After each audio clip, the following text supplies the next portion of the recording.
Hello বন্ধুরা, welcome back to my new blog. তোমরা সবাই কেমন আছো? আশা করছি ভালো আছো, আমিও ভালো আছি। তা তোমাদের সবাইকে সঙ্গে নিয়ে এখন থেকে আমার ভিডিওটা শুরু করছি। এখন বাজে সন্ধ্যে 7টা, আর এখন আমি বানাতে চলেছি একটা নতুন খাবার। আমি জীবনেই প্রথমবার বানালাম। এটা হলো একটা বিহারিদের বিহারির হওয়ার প্রমাণ, ঠিক আছে? এই খাবারটা যাদের বাড়ি বানানো হয় তারা হলো বিহারি, বাঙালিদের বাড়ি বানানো হয় না। তা বুঝতেই পারছো যে আমি তো বাঙালি, কিন্তু আমার শ্বশুরবাড়ি তো বিহারি। তাই জন্য অবশেষে 9 বছর পর আমাকে বিহারি প্রমাণ দেওয়ার জন্য আমাকে সেই খাবারটা বানানো শিখতে হচ্ছে। আমি পারি না, আর এই খাবারটা শিখছি আমার আজকে নন্দাইয়ের কাছ থেকে। আমার নন্দাইকে না অনেক দিন দিয়ে বলছি যে আমাকে শিখিয়ে দাও, কারণ আমাদের ঘরের লোকরা না, ওরা বলে যে তোরা বিহারি আর আমাদেরকে কেন বানিয়ে দিস না এই খাবারটা। আমি বলি আমাদের তো ছট পুজো হয় না, তা আমি বানাতে পারিও না, আমি বাঙালি, আমি কী করে বানাবো? পালিয়ে বিয়ে হয়েছিল, তারপরে আমি বাঙালি, শাশুড়ি বাঙালি, আমার যা বাঙালি, সবাই বাঙালি, আমরা তো বাঙালি, তাই জন্য আমরা এই খাবারটা পারি না। তা আমার নন্দাই এরা বিহারি, এরা জানে, ওই জন্য করে ওদের কাছ থেকে আমি বলেছিলাম। তো আমার নন্দাই বলে ঠিক আছে, আমি শিখিয়ে দেবো। তাই জন্য আজকে সব কিছু বাজার টাজার করে নিয়ে এসেছি।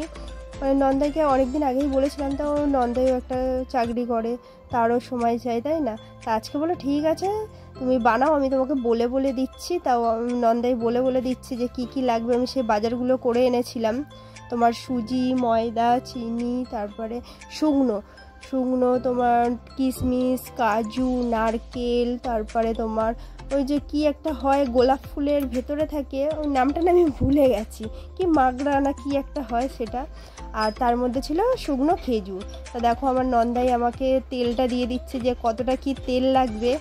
বলছে যে আমি তেল দিয়ে যাচ্ছি আর তুমি এটাকে না এরমভাবে মাখো। তা আমি সেরকমইভাবে মাখার চেষ্টা করছি যাতে আমি পারি। তাই এটা কি বানাচ্ছি তোমরা তো অবশ্য বুঝতে পারবে। এটা না বানাতে গিয়ে আমার একদম পুরো হালুয়া টাইট হয়ে গেছে। এটা না গায়ের জোরে চেপে এরকম করে ঘষে তেল দিয়ে মাখতে হয়, আর সামান্য জল অল্প দিতে হয়, যে জল দিয়ে আটা মাখার মতো বা রুটি বা লুচি সেরকম না, এটা পুরো তোমাকে তেল দিয়েই মেন মাখাটা। আমি তো মাখতে গিয়ে সত্যিকারে বন্ধুরা, আমি বলছি আমার নন্দাইকে আমি আজকে শেষ, আমার গায়ে আজকে আর কোনো জোর নেই, সব জোর আমার এখানেই শেষ হয়ে গেল। আমার গায়ে যত জোর ছিল সব আমার এটা মাখাতেই শেষ হয়ে গেল। এটা এমনভাবে মাখতে হবে যাতে তোমার তেলটা দিয়েই পুরো সব কিছু মাখা হয়ে যায়। তারপরে দেখো যে শুকনোগুলো নারকেল ওইগুলো ছিল, সব ছোট্ট করে কেটে নিচ্ছি। এগুলো তো অনেকটা বড় ছিল, কারণ ওই খাবারটার মধ্যে না এটা কি বলবো, ছোট করে কেটে দিলেই ভালো হবে, বড় দিলে ওটা মুখে পড়বে, ভালো লাগবে না। তাই এটা কি বানাচ্ছি জানো, তোমাদেরকে বলেই দিই। আজকে আমি বানাচ্ছি ঠেকুয়া। তো জানোই যে বিহারিদের মেন জিনিস হলো ঠেকুয়া। সব প্রতি বিহারিদের বাড়িতে ঠেকুয়া থাকে। তা আমি তো চেষ্টা করে যাচ্ছি যে বিহারি হয়ে ওঠার, কারণ আমি তো বাঙালি, যে কোনো কিছু আমি বাঙালির নিয়মটা বেশি পালন করি, বিহারির নিয়মটা একটু কম পালন করি। কিন্তু সব কিছু দিয়ে আমি শিখছি যে না, শেখাটা দরকার। বিহারিয়া হয়ে গেছে এখন, তাই আমাকে সবাই বলে তো এখন বাঙালি নেই, এখন তো তুই বিহারি হয়ে গেছিস, তাহলে কেন বাঙালির নিয়ম পালন করিস? আমি যে বাঙালি নিয়ম পালন করি এই জন্য না আমাদের ঘর দিয়ে কেউ কিছু বলে না যে এইটা করবে না বা ওইটা করবে না, এসব কিছু কেউ বলে না। আমার শ্বশুরও বলে না, শাশুড়িও বলে না, বা আমার বর, আমি যেটা করি কিছুই কেউ বলে না। তা ভালো লাগে এইটা, তাই না? একটা বাড়িতে আছে যে না তুমি বিহারি হয়ে গেছো, তো বিহারি বাড়িরই নিয়ম পালন করো, বাঙালিদের কেন তুমি পালন করবে নিয়ম? তা আমি না যে বিহারিদের নিয়ম পালন করি না সেটা বলা ভুল, সেটাও করি, বাঙালির নিয়মটা একটু বেশি পালন করি আর বিহারির নিয়মটা একটু কম পালন করি। কেন আমি তো জানি না। ইচ্ছে ছিল আমার যে ছট পুজো থাকলে না আমি ছট পুজো করবো, কারণ আমি পুজো আচ্ছা করতে খুব ভালোবাসি, কিন্তু নেই, আর কি হবে। ওই জন্য আমি ঠেকুয়া বানানোটা শিখে নিচ্ছি, যে যখন ছট পুজো হবে আমি ঠেকুয়া বানাবো, আমার ঘরের লোকদেরকে খাওয়াবো। কারণ আমাদের ছট পুজো যখন হয় না বলে সবাই বলে যে ঠেকুয়া দে। বলে আমাদের ছট পুজো নেই, তো আমি কোথা দিয়ে ঠেকুয়া দেবো? আমি বানাতে পারি না, তা আমি কীভাবে তোদেরকে দেবো? আর সবসময় তো চেয়ে দেওয়া যায় না, তাও আমি চেয়ে দিই, কিন্তু তাও একটা কেমন লাগে না। তাই জন্য করে আমি অবশেষে ঠেকুয়া বানানোটা আজকে শিখে নিচ্ছি আমার নন্দাইয়ের কাছ থেকে। তারপরে জানো তো বন্ধুরা, আমার বরের অফিসেও ওরকম সবাই ঠেকুয়া চায়। ও বলে যে আমরা কি ঠেকুয়া বানাই যে আমি তোমাদেরকে ঠেকুয়া দেবো, এরকম বলে। তা খারাপ লাগে, তাই না? সবাই চায়, অথচ আমরা দিতে পারি না। ওই জন্য দেখো আমি ময়দা, সুজি সব কিছু মিলিয়ে 2 কেজির মানে জিনিস মাখছি। আর বিশ্বাস করবেন আমার না ঠেকুয়ার ওই ময়দাটা আর সুজিটা মাখতে মাখতে আমার পুরো হাত ব্যথা হয়ে গেছে। আর আমার নন্দাই বলছে এরকমভাবে মাখো ওরকমভাবে মাখো, মানে নিজের হাতে ধরে যেমন শেখায় না সেরকমভাবে আমাকে শিখিয়ে দিচ্ছে, যাতে আমি পরের বারও আমি নিজে বানিয়ে নিতে পারি। আর এখনও আমার মনে আছে, তা আমি শিখে নিয়েছি ভালো করেই। তা এই ভিডিওটা তো বানিয়েছিলাম অনেক দিনই, তা আজকেই আমি সাউন্ডটা দিচ্ছি ভিডিও দিয়ে, আজকে ভিডিওটা ছাড়ছি। দেখছো আমার নন্দা একটু একটু করে জল দিচ্ছে, বলছে যে এটা কিন্তু তুমি যে হু করে জল দিয়ে মাখবে তা না, একদম অল্প অল্প করে জল দিয়ে এটাকে ভালোভাবে মাখতে হবে, একদম পাতলাও হবে না আর একদম শক্তও হবে না, যাতে তুমি একটা মুঠো মতো বানাতে পারো। তারপরে দেখো কড়াই ভরে তেল দিয়ে দিচ্ছি। তারপরে তোমার ঝুড়িটা নিয়েছি না, এই ঝুড়িটার মধ্যে তোমার ঠেকুয়ার মানে একটা পাওয়া যায়, যেমন ছাঁচ থাকে না পিঠের ছাঁচ, সেরকম ঠেকুয়ারও একটা ছাঁচ থাকে। দেখো আমার নন্দাই আমাকে প্রথমে শিখিয়ে দিচ্ছে যে এইটা জিনিসটা এরকম করে বানাবে।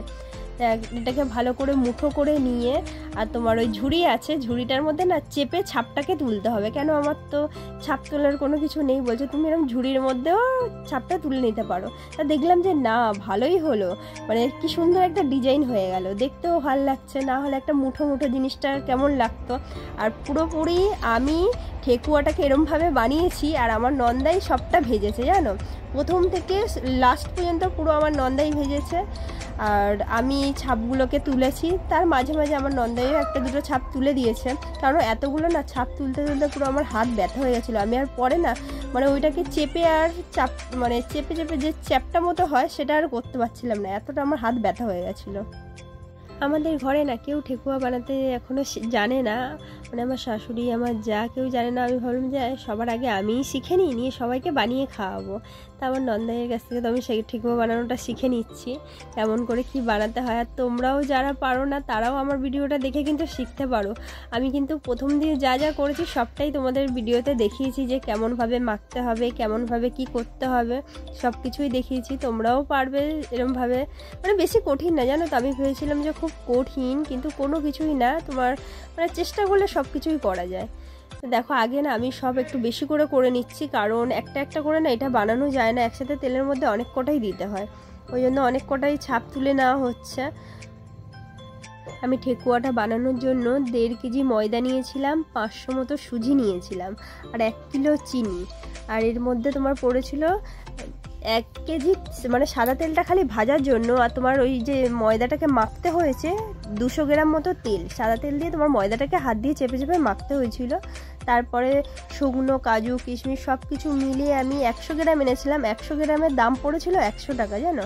মানে এইটুকুনি জিনিস, মানে তোমার ওর মধ্যে ছিল তো বললাম তোমাদেরকেই যে শুকনো যে নারকেল থাকে না, নারকেলটা যেমন শুকিয়ে গেলে ওটাকে এরকম ছোটো ছোটো করে কাটা ছিল নারকেল, তারপরে শুকনো খেজুর ছিল, তারপরে তোমার ওর মধ্যে ছিল কাজু কিশমিশ আর ওই গোলাপ ফুলের এটাও সব শুদ্ধ নিয়েছিলাম 100।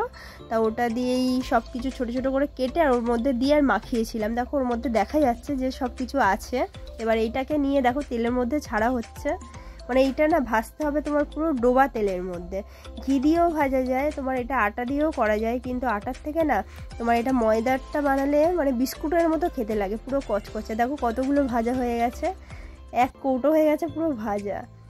তারপরে দেখো আমার নন্দাই কিন্তু প্রথম থেকে লাস্ট পর্যন্ত সবকটা ভাজছে আর আমি বসে বসে জাস্ট ওগুলো করে দিয়েছিলাম।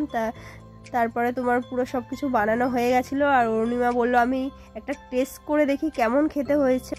আমাদের তো ঠেকুয়া বানানো হয়ে গেছে। দেখো আমার নন্দাই পুরোটা আমাকে শিখিয়েছে, আমি তো জানি না ঠেকুয়া কেমন হয় বা কী দিয়ে বানানো হয় সেটা আমি জানি না। নন্দাই আমাকে বলেছিল, তা বাজার টাজার সব করে এনে রেখে দিয়েছিলাম, বেশি কিছু লাগে না, জাস্ট অল্প কিছুই লাগে।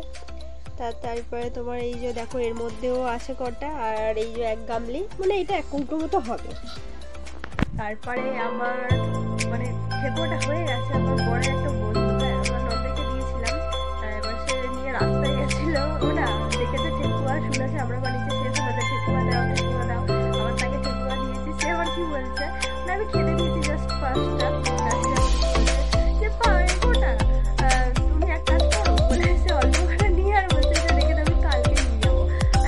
কালকে আমি তো বেশি বানাইনি, অল্প করে বানিয়েছি, কারণ আমার অতটা ইচ্ছে ছিল না, কারণ আমার বাড়ির লোকরা না ওদেরকে কোনো সময় ঠেকুয়া দেওয়া হয় না, কারণ ওরাও নিজেরাও জানে না যে ঠেকুয়া বানায়। আমি নিজে 10 বছর বিয়ে হয়েছে, আমি নিজেই জানি